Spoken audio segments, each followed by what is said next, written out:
जय हिंद दोस्तों, स्वागत करता हूं आपका हमारे और आपके YouTube चैनल यूपीएससी नेविगेटर में।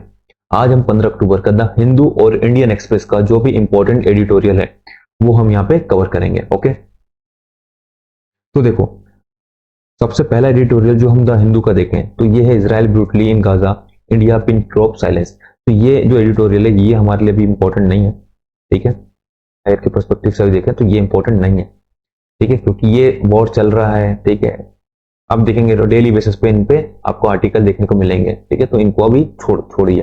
फिर ये वाला एडिटोरियल जो है टेकिंग गार्ड, है ना, इसमें क्या है, आरबीआई ने मॉनेटरी पॉलिसी भी चेंज करी है, तो उसके ऊपर यहाँ पे आप देखेंगे। तो आपको क्या करना है, आप जहां से भी इकोनॉमी पढ़ रहे हैं, है ना, तो वहां से मॉनेटरी पॉलिसी वाला जो टॉपिक है उसको पढ़िए। वहां जो रेपो रेट है, रिवर्स रेपो रेट है ना, वो सब वहां पे पढ़िए, तो वो आपको काम आएगा, ठीक है, क्योंकि ये जो टॉपिक है ये प्रीलिम्स के पर्सपेक्टिव से इंपॉर्टेंट है। अब ये देखिए, ensuring A proper social safety net for the gig worker. अब ये जो एडिटोरियल है ये हमारे एग्जाम के पर्सपेक्टिव से इंपॉर्टेंट है ना, जीएस पेपर 3 में ये आपको यूजफुल रहेगा। तो ये नोबेल प्राइज वाला है, ये आप छोड़ सकते हैं, ठीक है। तो ये हो गया आपका द हिंदू। अब देखते हैं इंडियन एक्सप्रेस। तो इंडियन एक्सप्रेस में कोई भी एडिटोरियल मुझे इतना इंपॉर्टेंट देखने को नहीं मिला, है ना, जो हमारे एग्जाम के पर्सपेक्टिव से इंपॉर्टेंट हो। ये इलेक्शन वाला है, ये जो एडिटोरियल है ये भी मुझे कोई खास लगा नहीं हमारे एग्जाम के पर्सपेक्टिव से। अब ये जो एडिटोरियल है, N enable for Swachh Bharat, Ratan Tata understood the importance of access to and impact of sanitation. अब ये जो एडिटोरियल है ये भी इतना कुछ इंपॉर्टेंट नहीं है ना, फिर भी हमको इसकी एक समरी पता होनी चाहिए कि भाई रतन टाटा जो है उन्होंने ऐसा क्या किया था, ठीक है, स्वच्छ भारत मिशन को बढ़ाने में। इसको कहीं आप जो है एथिक्स के पेपर में आप यूज कर सकते हो। ओके, तो देखो ये जो एडिटोरियल है ये किसने लिखा है, ये लिखा है Parameswaran Iyer.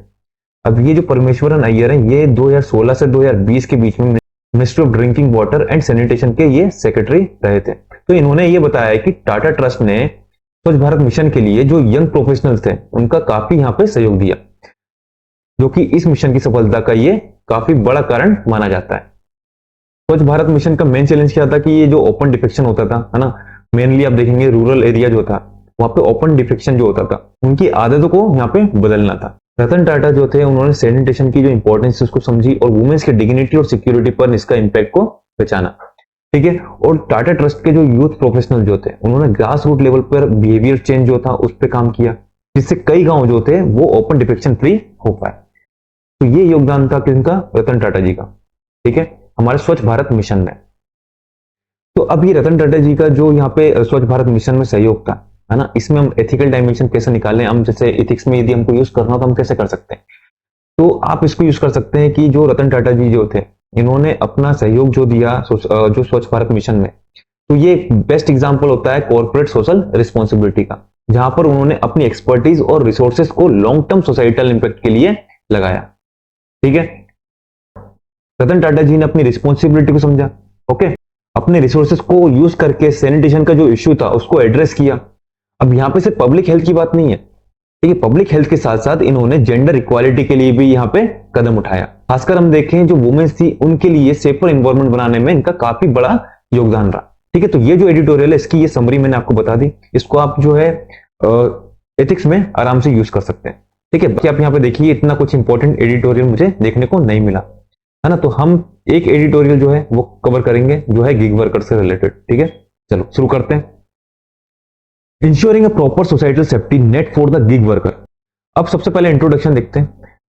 The union ministry of labour and employment is drafting a national law to incorporate gig worker into social security scheme, ठीक है। तो union ministry of labour and employment जो है वो एक नया लॉ जो है ड्राफ्ट कर रही है जिसमें गिग वर्कर को इनकॉर्पोरेट किया जाएगा सोशल सिक्योरिटी स्कीम में, जिसमें हेल्थ इंश्योरेंस, एक्सीडेंट कवरेज और रिटायरमेंट सेविंग जैसे बेनिफिट जो है वो इनको मिलेंगे।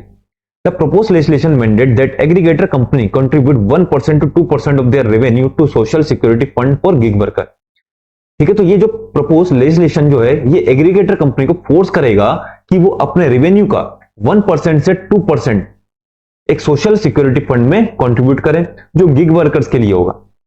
This law also revives the definition of gig worker to make it more reflective of current employment trend and realities. तो इस लॉ के थ्रू गिग वर्कर्स की जो डेफिनेशन है उसको रिवाइज किया जाएगा ताकि वो आज के एम्प्लॉयमेंट ट्रेंड्स और रियलिटीज के ज्यादा करीब हो। The post legislation features a welfare board model will be establish, एक वेलफेयर बोर्ड मॉडल एस्टेब्लिश किया जाएगा, creating a fund for gig worker social security, जो गिग वर्कर्स के सोशल सिक्योरिटी के लिए एक फंड बनाएगा। All gig worker must register and aggregator must provide a 14-day notice before termination. तो सभी गिग वर्कर्स को रजिस्ट्रेशन करवाना जरूरी होगा और एग्रीगेटर को टर्मिनेटर से पहले 14 दिन का नोटिस जो है गिग वर्कर को देना पड़ेगा। New automated system will be ensure transparent dispute resolution to protect gig worker rights. Okay, ठीक है, तो एक ऑटोमेटेड सिस्टम के थ्रू ट्रांसपेरेंट डिस्प्यूट रेजोल्यूशन का भी यहाँ पे इंतजाम किया जाएगा ताकि गिग वर्कर्स के जो राइट है उनको प्रोटेक्ट किया जा सके। Aggregator and gig platform will need to encourage their worker to register on the e-Shram portal which offers additional benefit like health and accident insurance। तो एग्रीगेटर और गिग प्लेटफॉर्म को अपने वर्कर्स को ई-श्रम पोर्टल पर register करने के लिए encourage करना होगा, जिसमें हेल्थ और एक्सीडेंट इंश्योरेंस जो है वो यहां पे कवर होंगे। ठीक है, defining the gig worker, one of the main challenge stems from the current definition of gig worker under the social security code 2020 which exclude them from the formal employer employee relationship। ठीक है, तो social security code 2020 में gig worker की जो definition है वो unclear है। इसमें जो गिग वर्कर है उनको एक्सक्लूड किया गया है जो फॉर्मल एम्प्लॉयर एम्प्लॉय रिलेशनशिप है ना, उससे। तो ये जो डेफिनेशन है ये खुद अनक्लियर है, सही से यहाँ पर डिफाइन नहीं की गई है। This exclusion causes confusion since gig worker are classified as independent contractor making them ineligible for the same right as formal employees. तो इससे कंफ्यूजन होता है क्योंकि गिग वर्कर को इंडिपेंडेंट कॉन्ट्रैक्टर की तरह ट्रीट किया जाता है जो उनको फॉर्मल एम्प्लॉयज के राइट जैसे जॉब सिक्योरिटी और बेनिफिट से यहाँ पे दूर रखते हैं। Companies often take advantage of this vague definition to avoid providing worker with basic employment right like job security and benefit. तो बहुत सारी जो कंपनी है वो इस वेग डेफिनेशन है ना, अनक्लियर डेफिनेशन का यहाँ पे फायदा उठाती है और जो वर्कर है उनको बेसिक एम्प्लॉयमेंट जो राइट है ना वो प्रोवाइड नहीं करती, जैसे job security, health insurance, accidental coverage है ना, इस तरह के जो बेनिफिट हैं वो भी ये प्रोवाइड नहीं करती हैं। As a result gig workers are categorise under the informal sector and miss out on occupational safety and health regulation which do not apply to them. ठीक है, तो ये जो गिग वर्कर होते हैं है ना, इनको इनफॉर्मल सेक्टर के अंदर इंक्लूड किया जाता है। अब कुछ लोगों को लग रहा होगा कि ये गिग वर्कर होते क्या है ना, तो जो ये जोमेटो स्विगी वाले जो आपने देखा है, ओला उबेर के जो ड्राइवर होते हैं इनको हम गिग वर्कर में इंक्लूड करते हैं। ठीक है, अब समझ में आ गया होगा कि गिग वर्कर कौन होते हैं।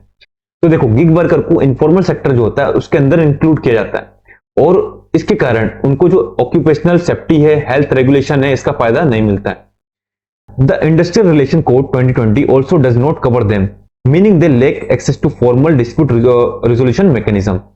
इसके अलावा हम देखें इंडस्ट्रियल रिलेशन कोड 2020 के अंदर भी गिग वर्कर्स कवर्ड नहीं किए गए, जिससे वो फॉर्मल डिस्प्यूट रेजोल्यूशन मैकेनिज्म तक नहीं पहुंच पाते। Okay, labour code and gig workers, India's new labour code creating between 2019 and 2020 aim to simplify and streamline existing law, however they fail to fully address gig worker employment status। India के जो new labour code थे जो create हुए थे 2019-20 के बीच में, इनका मेन एम क्या था? सिंप्लीफाई करना, स्ट्रीमलाइन करना जो एग्जिस्टिंग लॉज थे। लेकिन ये जो न्यू लेबर कोड है ना, ये न्यू लेबर कोड भी जो गिग वर्कर की एम्प्लॉयमेंट स्टेटस जो थे उसको पूरी तरह एड्रेस करने में सफल नहीं हो पाए। ठीक है, फिर हम बोले कि ये फेल हो गए। The Social Security Code of 2020 include gig and platform worker under the informal sector, but did not fully recognize their employment relation। तो ये जो सोशल सिक्योरिटी कोड 2020 है, इसने गिग वर्कर और जो प्लेटफॉर्म वर्कर हैं इनके एम्प्लॉयमेंट रिलेशन को यहाँ पे रिकॉग्नाइज नहीं किया। The gap between institutional social security and sectoral social security remain significant. For instance, formal sector worker enjoy fully maternity benefit and paid leave which gig worker can not access. Formal और gig worker के बीच में institutional social security और sectoral social security के benefits में काफी बड़ा gap आपको यहाँ पे देखने को मिलता है। जैसे कि जो फॉर्मल वर्कर होते हैं इनको पूरा मैटरनिटी बेनिफिट मिलता है ना, और जो पेड लीव भी मिलती है, पर जो गिग वर्कर है उनको ऐसा नहीं मिलता है। The social security code provide limited benefit to gig workers focusing only on accidental coverage and health insurance but not on broader social protection like paid leave और unemployment benefit। तो ये जो सोशल सिक्योरिटी कोड है 2020 का, ये सिर्फ limited benefit जो है ये गिग वर्कर्स को प्रोवाइड करता है, जैसे कि एक्सीडेंटल कवरेज, हेल्थ इंश्योरेंस, है ना, इस तरह के जो बेनिफिट है लिमिटेड, ये गिग वर्कर्स को यहाँ पे प्रोवाइड करता है, पर उन्हें ब्रॉडर प्रोटेक्शन जैसे पेड लीव, अनएम्प्लॉयमेंट बेनिफिट ये सब नहीं मिलते। तो कोर इश्यू क्या है? Lake of clear employment relationship in the gig economy. तो जो गिग इकोनॉमी है उसमें क्लियर एम्प्लॉयमेंट रिलेशनशिप यहाँ पे नहीं है।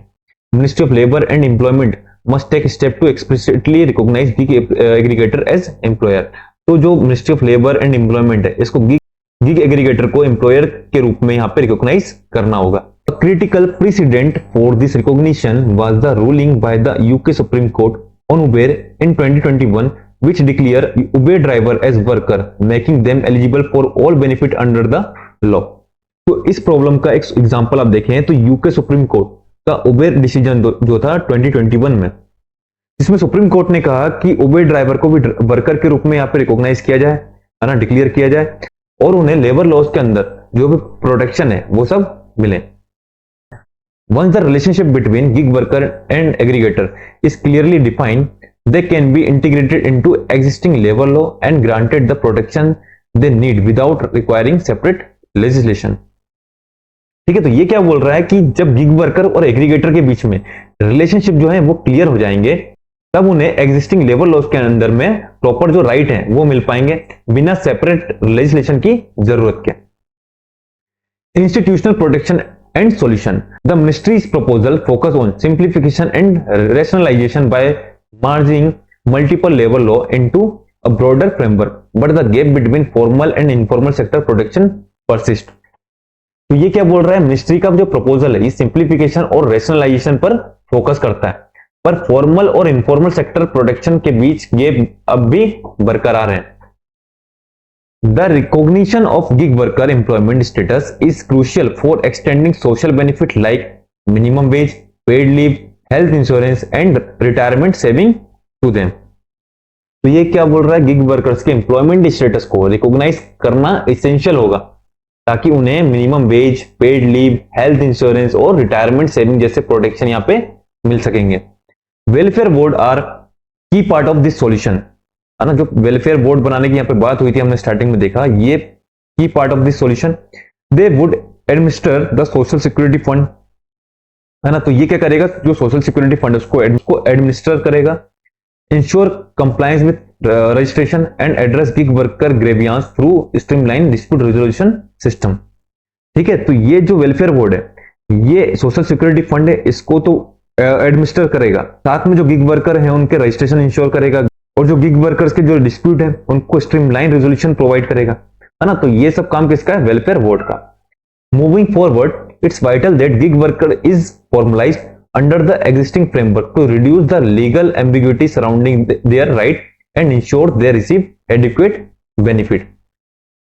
ठीक है, तो इस एडिटोरियल के माध्यम से राइटर क्या बोलना चाह रहे हैं कि आगे जाकर गिग वर्कर जो है इसको फॉर्मलाइज करना जरूरी है ताकि लीगल एम्बिग्यूटी खत्म हो और वर्कर्स को एडिक्वेट बेनिफिट मिल सके। ओके, कंक्लूजन देखते हैं। The proposed legislation is a step in the right direction. तो ये एक राइट डायरेक्शन में एक सही स्टेप है ना, towards providing gig worker with essential social security and employment benefit, जिससे गिग वर्कर को एसेंशियल सोशल सिक्योरिटी और एम्प्लॉयमेंट बेनिफिट जो है वो प्रोवाइड किए जा सकेंगे। However, the success of this reform, ये जो रिफॉर्म की जाएंगे इसकी सक्सेस डिपेंड किस पे करेगी, clarifying the employment relationship between gig worker and aggregator, है ना। तो जो एम्प्लॉयमेंट रिलेशनशिप है किसके बीच में, गिग वर्कर और एग्रीगेटर के बीच में, उस एम्प्लॉयमेंट रिलेशनशिप को कितना क्लियर और फॉर्मलाइज किया जा रहा है इस पर ये डिपेंड करता है। Recognising gig worker as employees is key to ensuring they receive the same protection as formal sector worker. तो गिग वर्कर्स को एम्प्लॉइज की तरह यहाँ पे रिकॉग्नाइज करना जरूरी है ताकि उन्हें फॉर्मल सेक्टर वर्कर के बराबर यहाँ पे प्रोटेक्शन मिल सके। With proper policy implementation, India can lead the way in providing comprehensive social security to the gig workers, ensuring that the country rapidly growing gig economy remains inclusive, fair and sustainable for all. ठीक है, तो last में ये क्या बोल रहे हैं कि अगर पॉलिसी को सही तरह से इंप्लीमेंट किया जाए तो इंडिया गिग वर्कर्स को कॉम्प्रिहेंसिव सोशल सिक्योरिटी प्रोवाइड करने में लीड कर सकता है और रैपिडली ग्रोइंग गिग इकोनॉमी को इंक्लूसिव, फेयर और सस्टेनेबल यहाँ पे बना सकता है। ओके, ठीक है, तो समाप्त होता है हमारा ये एडिटोरियल जो हमने द हिंदू से उठाया ना। बाकी मैंने आपको बताया कि बाकी जो एडिटोरियल है वो इतने कुछ इंपॉर्टेंट लगे नहीं, तो जो इंपॉर्टेंट था वो हमने किया है, जो जीएस पेपर 3 में आपको काम आएगा। ओके, और गिग वर्कर के ऊपर तो जो जीएस पेपर 1 है उसमें भी सोसाइटी के साथ यहाँ पे लिंक करके पूछा गया था, है ना। तो ये काफी अच्छा टॉपिक है ना, ट्रेंडिंग टॉपिक है, बार बार इस पे चीजें चल रही है ना, रिफॉर्म की बात हो रही है, तो चांसेस है आगे भी यूपीएससी यहाँ से क्वेश्चन पूछे। ठीक है, और ये जो पीडीएफ है, ये पीडीएफ आपको टेलीग्राम ग्रुप पर मिल जाएगी। आप हमारे टेलीग्राम ग्रुप से भी जुड़ सकते हैं। टेलीग्राम का जो लिंक है वो डिस्क्रिप्शन बॉक्स में मैं डाल दूंगा, तो आप वहां से इसको डाउनलोड कर सकते हैं। ठीक है, और पढ़ सकते हैं। तो होप आपको समझ में आया होगा, वीडियो पसंद आई होगी। यदि वीडियो पसंद आई तो प्लीज वीडियो को लाइक कीजिए, शेयर कीजिए दोस्तों तक, और हाँ, चैनल पर हैं तो चैनल को सब्सक्राइब कर लीजिए। ठीक है, तो समाप्त करते हैं अपनी वीडियो को यहीं पर। जय हिंद, जय भारत।